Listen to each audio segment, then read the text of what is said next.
একটু যদি বড় বড় যে দাড়ি হয়ে যায় 1 ইঞ্চি, আপনি আগে শেভিং করছেন কেন? কারণ আমার যদি একটু বড় দাড়ি হয় তাহলে আপনাকে চাকরি দেবে না, ওই ভয়ে দাড়িকে সেভ করে চলে আসছেন। আছে না নাই কথা বলেন? আপনার বিয়ে হচ্ছে না, যুবক তরুণ অনেকে আছে দাড়ি রাখতে বলে দাড়ি রাখে না, অথচ নামাজ পড়ে রোজা করছে, আলহামদুলিল্লাহ ভালো।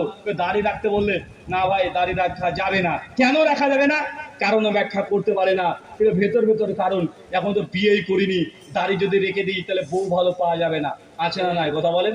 তারপর মুসলিম জাতি আজকে নবীর আদর্শের সঙ্গে নবীর আনুগত্যকে তারা পরিত্যাগ করে দিয়েছে।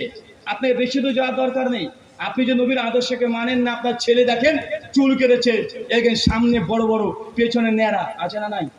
তারপরে এদিক দিয়ে একটা রকেট চলে গেছে, এদিক দিয়ে একটা কামান চলে গেছে, দেখা যায় কি যায় না? আপনার ছেলে চুল কেটেছে বিরাট কোহলির মতো। কার মতো? বিরাট কোহলি।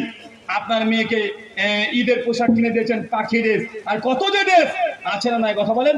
মানে প্রত্যেকটা জায়গায় নবীর আদর্শকে বাদ দিয়ে বেধর্মীদের বেজাতিদের আপনি আদর্শকে গ্রহণ করেছে, তা আল্লাহ সুবহানাহু ওয়া তাআলা আপনার উপরে রহমত নাজিল করবে, কোশ্চেন কালেও নয়। আল্লাহ এই জন্য পরিষ্কার জানিয়ে দিয়েছেন, যারা নবীর আনুগত্যকে অস্বীকার করেছে, এর আগে আদ জাতি, সামুদ জাতি, এই জাতিগুলোকে ডাইরেক্ট একদম ধূলিসাৎ করে দিয়েছে মুসলিম উম্মাহ। আমরা তাদের মতাকে সেই দিকে হাঁটছি। আল্লাহ সুবহানাহু ওয়া তাআলা আমাদেরকে বুঝার তৌফিক দান করুন। চলো পড়ি আল্লাহুম্মা আমিন।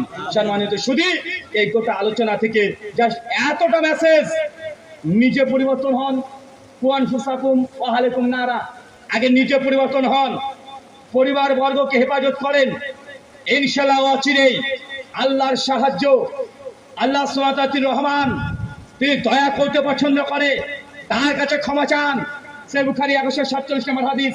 আল্লাহ নবী বলেছেন প্রত্যেক রাত্রি বেলাতে শেষ আসমানে আল্লাহ সুবহানাহু ওয়া তাআলা নেমে আসেন, মানে তাহাজ্জুদের ওয়াক্তে আল্লাহ সুবহানাহু ওয়া তাআলা তিনি চিৎকার দিয়ে মুসলিম জাতিকে ডাকতে থাকে, কে আছে সেই বান্দা যারা দিনের বেলায় গুনাহ করেছে, আমি আল্লাহ রাত্রি বেলায় ক্ষমা করার জন্য আমি উপস্থিত আছি। কে আছে আমার কাছে ক্ষমা চাইবে, আমি তাকে ক্ষমা করে দেব। কে আছে যে রাত্রের অন্ধকারে গুনাহ করেছে, আমি সেই ব্যক্তি, ক্ষমা চাইলে ক্ষমা করে দেব। আল্লাহ ক্ষমা করার জন্য তিনি প্রতিদিন রাত্রিবেলায় শেষ আসমানে নেমে আসে। আপনি কয়দিন আল্লাহর কাছে ক্ষমা চেয়েছেন? ক্ষমা চেয়েছেন? আর একটা কথা যুক্ত করে দিই, পৃথিবীতে এমন কোন গুনাহ পাপ নেই যে গুনাহ মানুষকে জাহান্নামে নিয়ে যেতে পারে।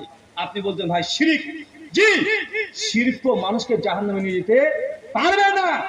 শুধু একটা আমল থাকতে হবে আপনার। কি আমল বলেন তো? একটা, সেটার নাম কি? তওবা। তওবা যদি হয় মৃত্যুর আগে, শিরকের পাপ আল্লাহ মাফ করবে কি করবে না? কথা বলেন।